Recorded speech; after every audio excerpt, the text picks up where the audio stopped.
Welcome to Spiritually Out of the Closet.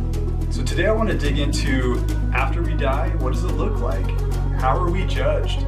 I was lucky enough to be able to find out and see what it looks like, so I'm going to do my best to share with you exactly how I seen it. Of course, I made this, so it's not quite exactly as good as it was, but I'm going to do my best for you. So, here you go.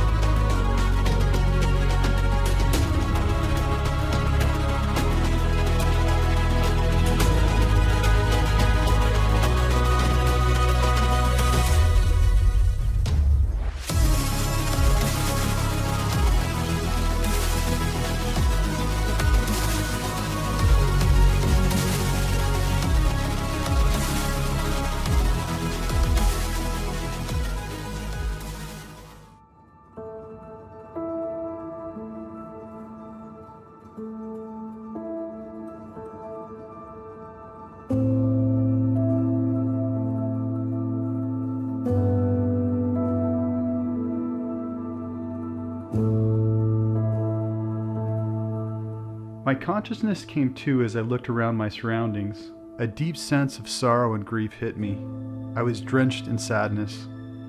This place I was in, the walls were made of dirt as well as the ceiling. I could see that there was a way out of this place. Up and to the right a bit was an opening. Light was pouring in, but it felt like I was avoiding it at all cost. I was not ready for it yet. I could see people passing by this place, walking and enjoying each other's company. Love was radiating from this place, but I dare not step out of my cave surrounded in grief. From the outside, I would best describe this place that I was in as a mound, a large raised area covered in beautiful green grass. I must have manifested this mound and this cavern within it. It felt almost like it was in a park. The surrounding area was gorgeous, with pathways throughout, big lush trees, and small streams of water going by. This seemed to be after one of my other lives passing away. I could feel the deep regret of having to leave loved ones behind because I had passed away. The knowing that I could have achieved more and given more to my loved ones and children. Every bit of every mistake was pushing me deeper into this mound of depression. I didn't believe that I deserved this happiness on the other side of this opening. I didn't earn it. I deserved the dirt walls I was surrounded in. The deep pain felt like a ton of bricks. I couldn't forgive myself. I sat in this place for what felt like weeks, beating myself up for my misdirections while living in the past life on Earth. I continued in my self-judgment, fully feeling the hurt, when I seen a silhouette of a person appear in the entry of my mound. A young woman stepped in. I could feel her asking for permission to enter. She didn't need words. I felt ashamed of the condition I was in, but granted her request. She slowly sat next to me on the raised area of the dirt I was sitting on. I could feel her gently place her hand on mine. She sat with me for a short time before revealing that she had brought me a gift. She reached over and handed me what looked like a book. Just her being there with me, then to offer me this was enough to slightly put me at ease. I looked at the book and felt the bindings as I slowly opened it. The pages struck me as odd as I looked over them. They were covered with photos of her life on Earth. The pictures seemed to be moving to explain her stories. I cannot explain this person's life more than scary and sad. This girl was abused from a young age. She was beaten and belittled her whole life. As I moved through the pages, I could see the horrible decisions she had made with leaving school and chasing men that took advantage and abused her. As alcohol and drugs took her pain away, she was raped, beaten, and eventually murdered. She was using her body to scrape up any money to eat and to survive. I could feel what she felt as I turned the pages. I cried for her as she cried. As I turned to the last page, she was beaten and strangled to death after fighting over drugs in a back alley. She closed the book that was resting in my hands and then turned to me. She said, "That was me there. That is not who I am." She slowly stood up and gave me the most beautiful smile, walked to the threshold of the mound, and walked out. I held the book for a bit, comprehending the visitor's message I just received.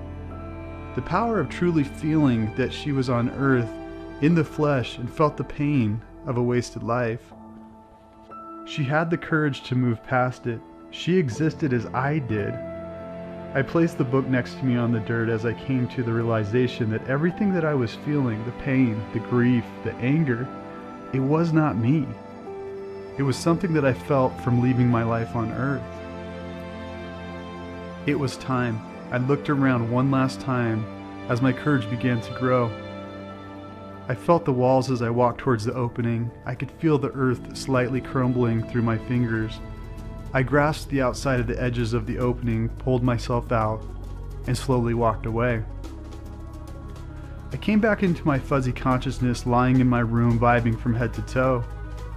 I still feel so grateful to this woman that shared her soul with me. She showed me everything, including her enlightenment, to help me out of this dark and sad place I was in. I'm in debt to her in this life and many others. I choose to live. Thank you from the bottom of my heart.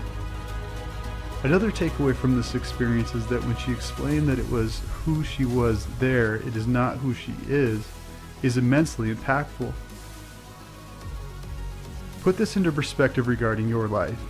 You are in all that is, a beautiful, loving spirit, but in this physical dimension, you are choosing to be in this role that you are more than likely chose for yourself. I think if we are able to take more time to really understand who we are underneath all of this human anxiety and loneliness and hurt, we would remember just a bit of how amazing we really are.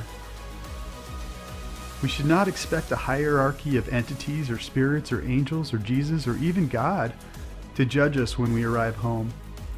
The true judge is you, as your higher self. You now have shed your worldly pains and commitments. You are able to view your life and interactions as a fully aware, beautiful spirit that you are. This was a tough realization for me. My father was murdered when I was a young boy, and to believe that this person that killed my father and hurt my family beyond repair would suffer in hell for all eternity did in fact bring a sense of justice. Learning and seeing the truth that I have over the years has given me even a better sense of justice. This is because I understood my pain in this powerful experience. I felt the pain that I conflicted on each person that I had harmed during my life on earth. This is truly the purest way to understand your impact to others. I also understood that my dad was home, no need for pain to continue. He was back to his loving spiritual self on the other side. Yes, no heaven and no hell is a hard thing to imagine when that is your only sense of justice on this human plane of existence. After seeing home and understanding the process, I am truly at peace with the process. I do not live my life in fear brought by religion or people trying to hold power on earth. I'm truly at peace.